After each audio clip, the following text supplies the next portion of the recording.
it's a bit of a non-event. It's a day for the family, apparently. It's a day of release from lockdown. We can begin to see a roadmap towards a so-called normal life and what might happen there. But clearly, for Christians, this is a huge and important event. And for many people, they have got lots of questions about it. As many of you know, I was a secondary school teacher for 40 years, and obviously the idea of the resurrection is a fairly interesting idea to many teenagers. And they will look and talk about whether it's really possible for dead people to come back and what's the evidence and all the rest of it. And this is a very important question that we need to look at. And I'd like very briefly to look at that and then what it means for us today and now. So, first of all, the first thing I'd like to say is that the death of Jesus and then what happened next is a keystone, and almost, I would say, it is not contentious. That Jesus existed and was crucified by Pontius Pilate is one of the basic things that we can attest from history, even if we did not have the Bible. Even if we didn't accept the Bible or we never had the Bible, we would know of the man Jesus who was crucified in Jerusalem by Pontius Pilate. We know that from lots of different sources apart from the Bible. But of course, it's what happened next that is important as well. Because no body was ever found. We know that. You can go to the tomb of Abraham, you can go to the tomb of Muhammad, you can go to the tomb of Guru Nanak, you can go to the tomb of Siddhartha Gautama, you can go to the tomb of all the world religions, of those people who founded the world's religions. You cannot go to the tomb of Jesus because nobody knows what happened to the body. I've been to Jerusalem 5 times now, and there are all kinds of places you can go, and people claim to have this kind of place here, the Garden Tomb, or is it beneath the tomb of the Holy Sepulchre in Jerusalem, etc., etc. But what we do know is that no tomb was ever found, and therefore no place became a centre of pilgrimage where you could go to the tomb of Jesus and touch, you know, his physical remnants and hopefully have your prayers answered, like many people do of other faiths, because their founder was a holy person, and therefore there is some kind of power inherent in that person. So something clearly happened to Jesus because his body was never found. The place of his burial never became a place of pilgrimage. And of course, we know that Christians changed the day of worship from the Jewish Saturday, where they were all Jewish, to the first day of the week, to Sunday, in honor of this event, which they call the resurrection. The resurrection of Jesus is the foundation of the Christian faith. Something happened. And the heart of the Christian faith is not a philosophical argument. It is not a speculative statement as to whether or not you agree with it. It is a statement of what happened. At the heart of Christianity is an event which either did or did not happen, the resurrection of Jesus.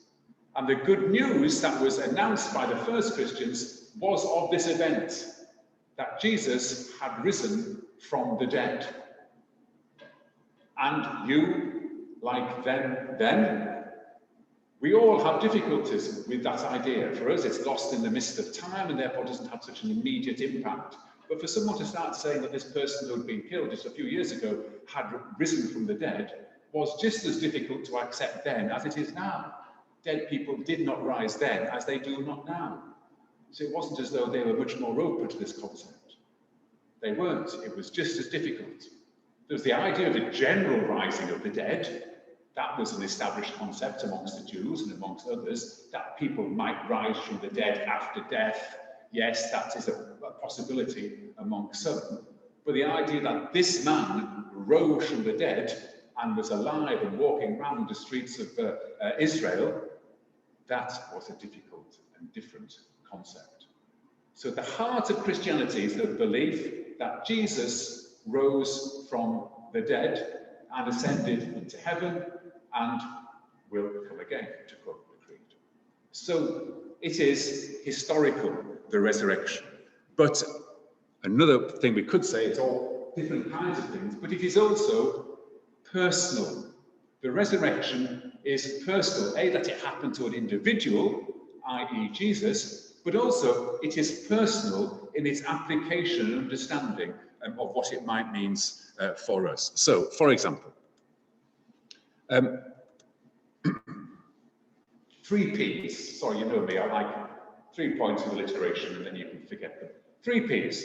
The New Testament in some ways refers to the resurrection as in some way a proof of who Jesus was. Jesus, according to Paul in the book of Romans, the resurrection means that declared with power to be the Son of God by the resurrection from the dead. Clearly, Jesus was some kind of wandering, charismatic preacher. Nothing necessarily unusual in that. There were quite a few of them at that time. Miracles were attributed to Jesus, which again is not unlike some people at that time. There were holy people wandering around claiming to do all kinds of extraordinary stuff. That's in itself nothing particularly unusual. But what does set Jesus apart is the resurrection.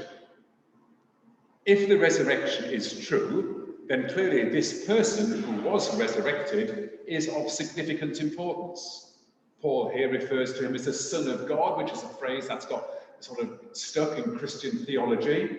And if I say Son of God to kids at school, it implies God had sex with Mary to produce Jesus. And that's what they understand. Or if Muslims hear the word, it's a blasphemous phrase that God was somehow had a son, and that is a completely unhelpful idea. So when it says the resurrection is declared to be the Son of God, it's basically saying that Jesus is incredibly important. Incredibly important. And the resurrection suggests this. Sorry, we'll click it twice. Second P, if it's power, then the second one is presence. Jesus was able to say to his disciples, therefore I am with you always. That comes, as you all know, at the end of Matthew's Gospel. I am with you always, because by his resurrection, he is not restricted to being in one place at one time. Jesus can be with people always and in different situations. And in the reading Jeremy read to us, John chapter 20, this wonderful idea of the people in lockdown. They were in lockdown, it says, for fear of the Jews. We're in lockdown for fear of the virus and spreading. And Jesus comes and stands in the middle of a locked room and says, peace be with you, I am here.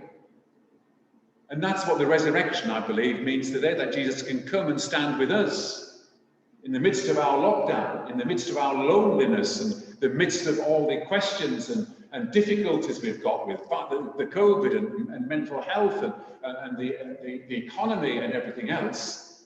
Jesus wants to come and stand amongst each one of us in a personal way and say, I am with you. Peace be with you. The resurrection has happened, and therefore, this has changed life. It's, as we're going to say, it's not just about the past, it's also about the present. The resurrection is a past event. The resurrection is also a present experience. The present experience is based on that past event. And you can't have one without the other. So Christians worship a risen Jesus, an ascended Jesus who has sent the Holy Spirit to be his presence with us now. So Christians all over the world today have been and will be celebrating the death and resurrection of Jesus Christ. In all kinds of cultures, in all kinds of buildings, wearing all kinds of clothes and all kinds of weird and wonderful music, Christians in their own culture will be celebrating the rising of Jesus from the dead. I remember showing the kids at school a video once, and I showed them this video of these people, and they were sitting on the floor, and they were clearly from somewhere like India, and they all looked a bit strange with clothes, and they were singing away and some weird, whatever they were doing. And I said, "What do you think they're doing?" And they had no idea what these people are doing. It was a Holy Communion service. But of course, it's completely different to ours, because it's a different culture. But the point is that Jesus, by his risen presence, is with us in no matter what kind of worship we have of him. He is present with us. A past event, a present experience. The third P is therefore a future promise. He who raised Christ from the dead will also give life to your mortal bodies. Jesus' resurrection is what the New Testament calls the first fruits of the resurrection. The first fruits were the first lot of the harvest that you gave either to the Lord of the manor or whatever who it was. In the Old Testament, it was to the temple, to the priests. It was the guarantee of the rest. This is just the first bit. And Jesus rises as from the dead as, if you like, the first fruits. He will give life to our mortal bodies. Christians believe in the resurrection of the dead, but the resurrection of the body. We don't believe in some kind of disembodied floating existence on a cloud, some kind of ethereal, let's say, disembodied spirit. Christians believe in the resurrection of the body. And of course, that could be quite interesting because, well, which body will I be raised with?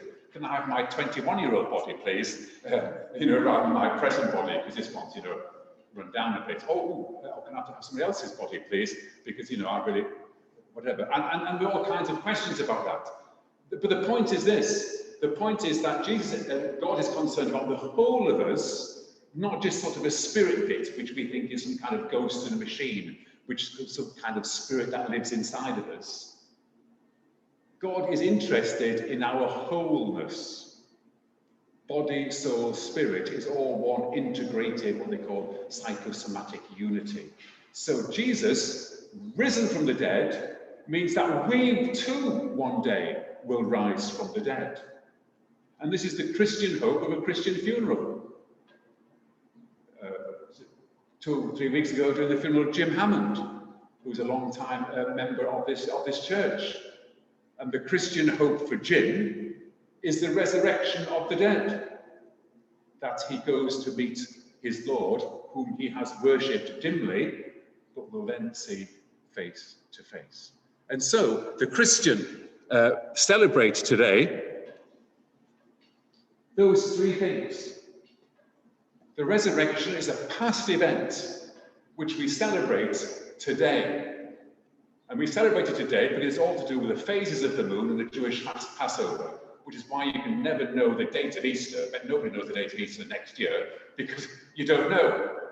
But we celebrate it today because it's the first Sunday after the first full moon, after the equinox. All right? And that's the reason why we do it. But it's all because Jesus was crucified at the Jewish festival of Passover, which is based on the same lunar cycle. So it's based on a past event. It's based also on a present experience that we all need to enjoy and get into more, that Jesus is risen from the dead, so it might make a difference to me and how I live now. It gives me a future and a hope. It helps me to be a better kind of person, so I can go out into the world and love this world, which needs so much loving, and help those people who need so much helping. It frees me, it inspires me. It's a present experience, but it's also a promised hope. We are a people of hope. We believe the best is yet to be. Now that's just to say, oh good, we've all got the vaccines, we can go out. Yes, in that sense we have, but also beyond that, increasingly so. And that, I believe, is the message of the Easter story. Thank you very much.